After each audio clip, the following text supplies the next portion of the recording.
옛날 옛적에 작은 마을이 있었어요. 그 마을 사람들은 동서남북을 지키는 사신, 즉 청룡, 백호, 주작, 현무의 보호 아래 평화롭고 풍요로운 나날을 보냈지요. 그런데 어느 날부터인가 마을엔 기이한 일이 생기기 시작했답니다. 사람들은 자주 병에 걸리고 마을의 밭에서는 곡식이 제대로 자라지 않았어요. 심지어는 마을의 분위기조차 음산하게 느껴졌죠. 사람들은 도무지 원인을 알 수 없어 불안해했어요. 그러던 중 마을의 한 어르신이 이렇게 말했답니다. 자신들께서 마을을 떠나신 게 분명하구나. 우리가 그분들에 대한 예의를 다하지 못해 그들의 보호를 잃었기 때문일게야. 마을 사람들은 크게 당황했지만 그 누구도 사신을 찾아 나설 용기를 내지 못했어요. 그때 젊은 청년 세진이 결심했답니다. 제가 사신을 다시 모셔오겠습니다. 그리하여 세진은 마을을 떠나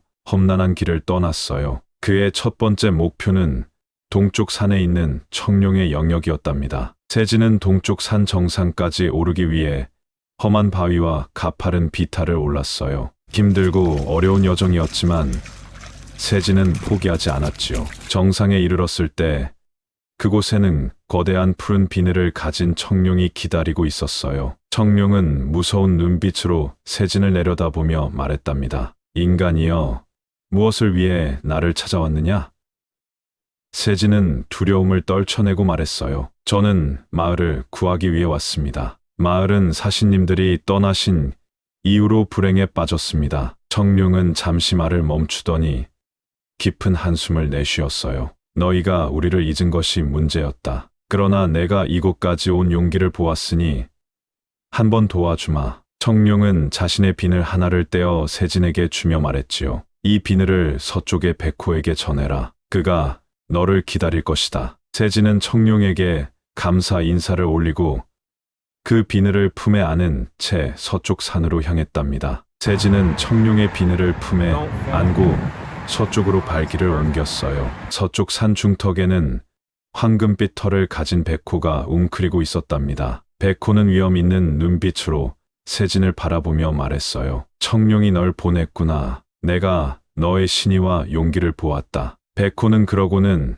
자신의 황금빛 털 한 올을 떼어 주었답니다. 이 털을 가지고 남쪽으로 가라. 그곳에서 주작이 너를 기다리고 있을 것이다. 세진은 백호에게 감사 인사를 드리고 새로운 여정을 향해 남쪽으로 향했어요. 그는 이제 주작을 만나기 위해 뜨거운 사막을 가로질러야 했답니다. 세진은 불타는 듯한 사막을 지나 남쪽으로 향했어요. 사막 끝자락에 이르자 화려한 붉은 깃털을 가진 주작이 그를 기다리고 있었답니다. 주작은 강렬한 불 속에서 세진을 내려다보며 말했어요. 용기 있는 자여, 내가 너를 기다리고 있었다. 세진은 주작에게 백호의 황금 털을 내밀며 청룡과 백호의 뜻을 전했답니다. 주작은 세진의 간절한 눈빛을 보고 자신의 붉은 깃털 하나를 떼어 주었어요. 이 깃털을 가지고 북쪽으로 가라. 현무가 너를 기다리고 있을 것이다. 주작의 축복을 받은 세진은 마지막 여정을 위해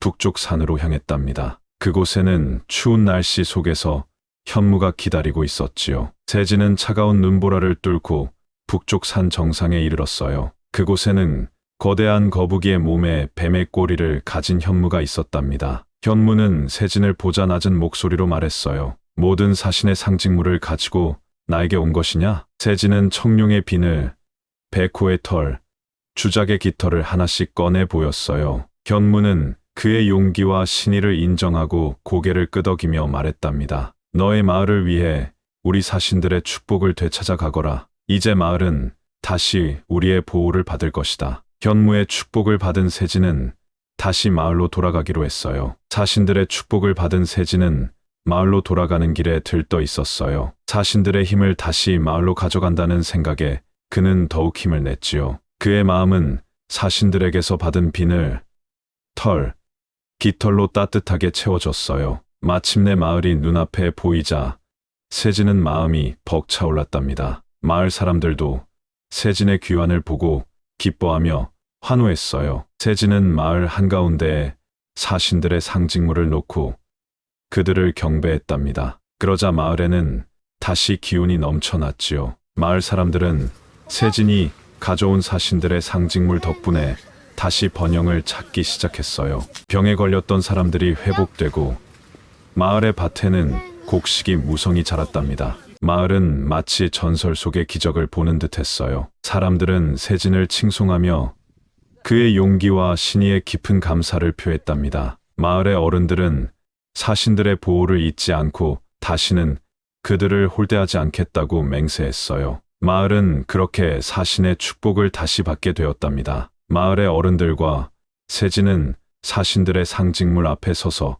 경배를 드렸어요. 세진은 그 앞에서 사신들에게 감사의 인사를 전했답니다. 사신님들께서 마을을 지켜주신 덕분에 우리는 다시 평화를 찾았습니다. 앞으로도 우리 마을을 지켜주시길 바랍니다. 사신들은 그의 말을 듣고 미소 지었답니다. 그날 이후로 마을 사람들은 사신을 항상 기억하고 그들을 위한 제사를 올리기 시작했어요. 이 이야기는 우리에게 중요한 교훈을 줍니다. 사신들은 우리를 항상 지켜보고 있지만 우리가 그들의 존재를 잊지 않아야 한다는 것이지요. 때로는 당연히 여겼던 보호와 축복이 얼마나 중요한 것인지를 깨달을 때가 필요합니다. 우리의 신의를 잊지 않고 감사할 때 사신들은 우리에게 다시 돌아와 줄 것입니다. 오늘의 이야기가 좋으셨다면 지금 바로 구독과 좋아요 눌러주세요. 그리고 소중한 분들께 이 영상을 공유하여